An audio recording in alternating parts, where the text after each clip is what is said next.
आप जो मशीन देख रहे हो इसको रोक ब्रेकर बोलते हैं। सिर्फ इस पार्ट को, पीछे जो इतनी बड़ी मशीन लगी हुई है यह सिर्फ इसको ऑयल का प्रेशर भेजती है और ब्रेकर इस ऑयल के प्रेशर को हैमरिंग में बदल देता है। कहने का मतलब हथौड़े के जैसे काम करवाता है। सबसे पहले हम इस मशीन के वर्किंग प्रिंसिपल को समझते हैं, जिसकी हेल्प से क्या पता हम भी कोई कारनामा कर दे। उसके बाद में रोक ब्रेकर की वर्किंग।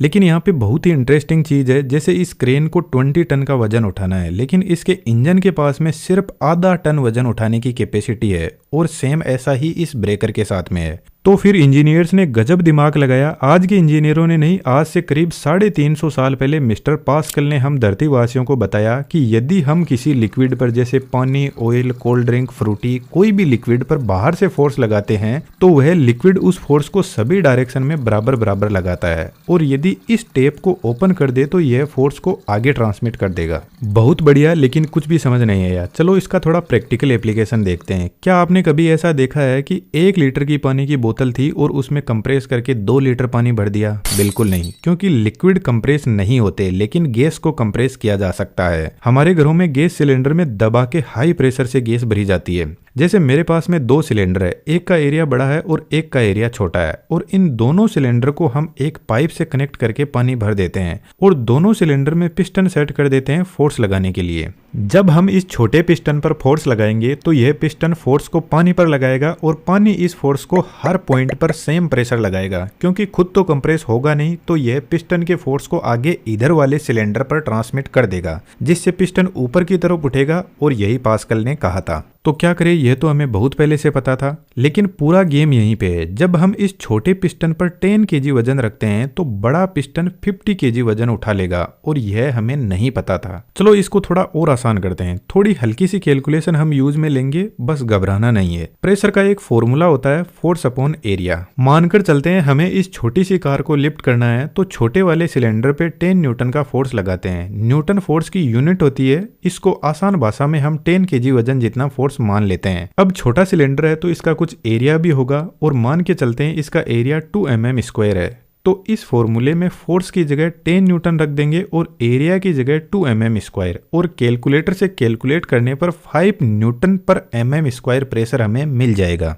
अब पास्कल के सिद्धांत को मद्देनजर रखते हुए सेम टू सेम यही प्रेशर इस बड़े वाले पिस्टन पे लगेगा, क्योंकि पास्कल ने यही कहा था कि लिक्विड इस प्रेशर को या तो सभी डायरेक्शन में बराबर बराबर लगाएगा या फिर आगे ट्रांसमिट कर देगा। दूसरे वाले सिलेंडर का भी कुछ एरिया होगा, हम मान लेते हैं इसका एरिया 10 mm स्क्वायर है और प्रेशर 5 न्यूटन पर mm स्क्वायर फिक्स है। तो फॉर्मूले में प्रेशर की जगह 5 न्यूटन पर mm स्क्वायर रख देंगे और एरिया की जगह 10 mm स्क्वायर। अब आप मुझे बताओ कि फोर्स की जगह मैं क्या वैल्यू रखूं कि मुझे 5 न्यूटन पर mm स्क्वायर मिल जाए, और सिंपल सी बात है 50 न्यूटन वह फोर्स की वैल्यू होगी। तो यह तो फिर कमाल ही हो गया, हमने 10 केजी वजन जितना फोर्स लगाया और हमें दूसरे सिलेंडर पे 50 केजी वजन उठाने जितना फोर्स मिल रहा है। लेकिन यहाँ पे पूरा कमाल एरिया का है और इसकी कोई भी लिमिट नहीं है। बड़े सिलेंडर का हम जैसे जैसे एरिया बढ़ाते जाएंगे उसकी वेट उठाने की कैपेसिटी बढ़ती जाएगी। बस एक हल्का सा फर्क आएगा, जब छोटा सिलेंडर 1 फीट नीचे आएगा तो बड़ा पिस्टन मुश्किल से 1-2 सेंटीमीटर ऊपर जाएगा। तो इसको तो हम एडजस्ट कर लेंगे। अब जितने भी हाइड्रोलिक प्रेशर होते हैं वह इसी प्रिंसिपल को यूज में लेते हैं, जहां सिलेंडर का एरिया काफी बड़ा होता है और एक पतली सी पाइप से प्रेशर आता है। अब रोक ब्रेकर को समझने से पहले हम इस सिलेंडर की वर्किंग समझ लेते हैं, क्योंकि दोनों ऑलमोस्ट सेम ही वे में काम करते हैं, बस थोड़ा सा डिफरेंस है जिससे रोक ब्रेकर कॉम्प्लिकेटेड हो जाता है। इस सिलेंडर के अंदर एक पिस्टन है और पिस्टन से रोड जुड़ी हुई है। सिलेंडर के ऊपर सील लगी रहती है। बाहर की सील सिलेंडर के अंदर धूल मिट्टी जाने से रोकती है और अंदर की सील ऑयल को बाहर जाने से रोकती है। और सिलेंडर के दोनों ही साइड में ऑयल के पोर्ट होते हैं, जिनसे ऑयल आउट और इन होता रहता है। सिलेंडर के दोनों ही पोर्ट कंट्रोल वाल्व से जुड़े रहते हैं। अब कंट्रोल वाल्व भी अपने आप में एक बहुत बेहतरीन इंजीनियरिंग है। यहाँ पे एक सिंगल चैनल वाल्व लगा है, जिसमें इधर से ऑयल आया और इधर से होते हुए पिस्टन पर फोर्स लगाएगा और पिस्टन की रोड बाहर की तरफ जाने लगेगी। और जब छोटा पिस्टन अपनी पोजीशन बदल के इधर वाले पाइप से कनेक्ट होगा तो अब की बार पिस्टन पर इस साइड से फोर्स लगेगा और पिस्टन की रोड वापस अंदर आने लगेगी।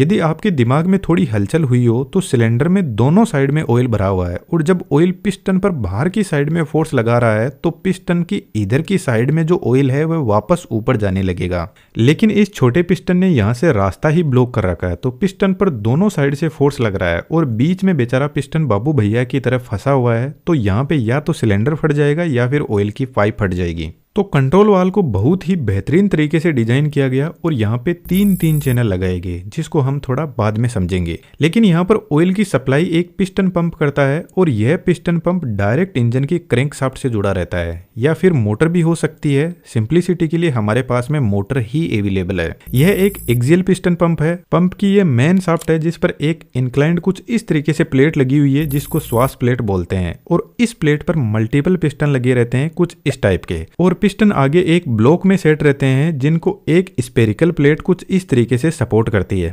जब इंजन रोटेट करेगा तो पिस्टन रोटेट करेंगे और आप देखोगे श्वास प्लेट की वजह से पिस्टन किस तरीके से आगे पीछे मूव कर रहा है। जब पिस्टन पीछे की तरफ आएगा तो यहाँ पर अपने सिलेंडर में वैक्यूम क्रिएट करेगा और बाहर से ऑयल को पुल करेगा और जब आगे बढ़ेगा तो श्वास प्लेट पिस्टन को आगे की तरफ फोर्स लगा रही है जिससे सिलेंडर के अंदर ऑयल का प्रेशर बढ़ता जाएगा और जैसे ही आउटलेट वाल्व के सामने आएगा तो हाई प्रेशर से बाहर निकलेगा। इस तरीके से मल्टीपल पिस्टन ऑयल को पंप करते हैं। यहाँ पर हमें एक बेनिफिट और मिलता है श्वास प्लेट का। यदि हम प्लेट के एंगल को चेंज करते हैं तो ऑयल का प्रेशर को कम ज्यादा किया जा सकता है। अब पंप को कंट्रोल वाल्व के इस पॉइंट पर कनेक्ट किया जाता है। अब जैसे ही इंजन स्टार्ट होगा तो पंप स्टार्ट हो जाएगा क्योंकि डायरेक्ट क्रैंकशाफ्ट से जुड़ा हुआ है। तो पंप प्रेशर को इंक्रीज करेगा लेकिन कंट्रोल वाल्व फिलहाल बंद पोजीशन पे है। तो यहाँ पे एक रिलीफ वाल्व लगा रहता है जो ऑयल को वापस टैंक में भेज देगा। अब जैसे ही हम वॉल्व की पोजीशन राइट साइड में करेंगे तो पंप का प्रेशर डायरेक्ट सिलेंडर से कनेक्ट हो जाएगा और कुछ इस तरीके से प्रेशर जाएगा और पंप वजन उठाने लगेगा और पिस्टन के ऊपर जो ऑयल है वह कुछ इस तरीके से मूव करते हुए टैंक में आने लगेगा। जब वापस पंप को अनलोड करना होगा तो कंट्रोल वाल्व को लेफ्ट साइड में लेकर जाएंगे जिससे पंप का प्रेशर सिलेंडर में ऊपर की साइड लगेगा और सिलेंडर वापस नीचे आने लगेगा और सिलेंडर के अंदर का ऑयल टैंक में जाने लगेगा। अब इस कंट्रोल वाल्व को मशीन का ऑपरेटर लेफ्ट राइट मूव करवाता है। तो one sided piston mechanism hydraulic jack में होता है जहां पिस्टन वापस नीचे वेट से आता है और two sided piston road mechanism hydraulic power steering में होता है। यहाँ पर कंट्रोल वॉल्व एक बहुत ही बेहतरीन मैकेनिज्म यूज करता है लेकिन जब हम इस पिस्टन की जगह रॉक ब्रेकर लगाते हैं तो इसका थोड़ा मैकेनिज्म कॉम्प्लेक्स हो जाता है क्योंकि यहाँ पर हमें एक पावरफुल स्ट्रोक जनरेट करना है पत्थर तोड़ने के लिए। लेकिन एक इंपॉर्टेंट क्वेश्चन का जवाब जरूर से लिखना कमेंट में, जैसा भी हो। पास्कल ने तो कहा था कि लिक्विड होना चाहिए और वह कोई भी हो सकता है। फिर हाइड्रोलिक सिलेंडर में ऑयल को ही क्यों काम में लिया जाता है? पानी भी तो एकदम सस्ता लिक्विड है, उसको क्यों नहीं? लेकिन यार अपना कंटेंट हम एकदम सॉलिड करने की कोशिश कर रहे हैं। यदि आप भी हमारे साथ में अपनी क्रिएटिविटी को 3D के फील्ड में नेक्स्ट लेवल पर लेकर जाना चाहते हो तो हम आपकी क्रिएटिविटी को आगे लेकर जाने में कोई कमी नहीं छोड़ेंगे। हाथ हम आगे बढ़ा रहे हैं, साथ आना चाहो तो आपका स्वागत है। 3D से रिलेटेड पूरी डिटेल डिस्क्रिप्शन में अवेलेबल है, वीडियो देखने के बाद में जरूर से चेकआउट करना। रॉक ब्रेकर में भी एक पिस्टन होता है और पिस्टन के नीचे चीजर लगा रहता है जो किसी भी पत्थर को तोड़ता है।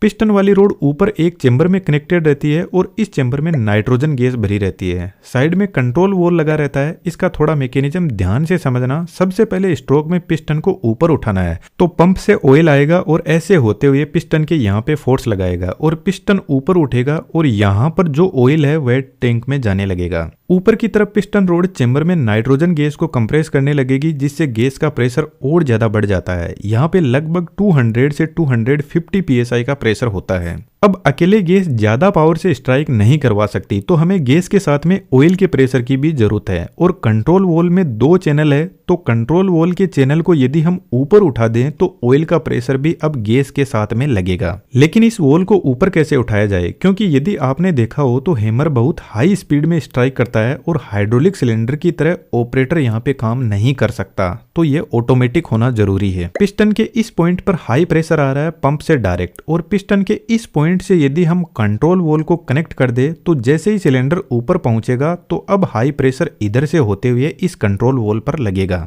और कंट्रोल वॉल्व ऊपर उठ जाएगा जिससे हाई प्रेशर का कनेक्शन पिस्टन की ऊपर की साइड में आ जाएगा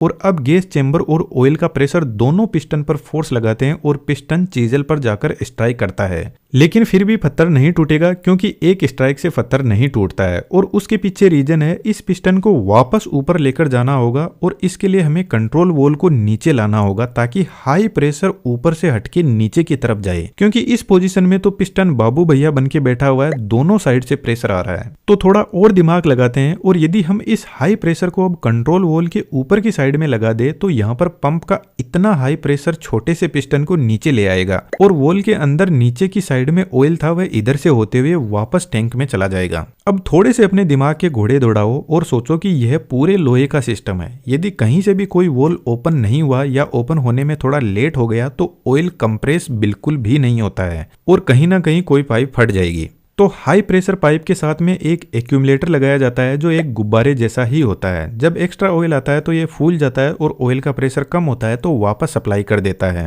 हम और भी बेहतरीन फ्यूचर वीडियोस पर काम कर रहे हैं, तो चैनल को सब्सक्राइब करके जरूर से रखिएगा। और 3D एनिमेशन की जर्नी शुरू करना चाहो तो हमारे साथ में आ सकते हो, आपका मोस्ट वेलकम है। Thank you.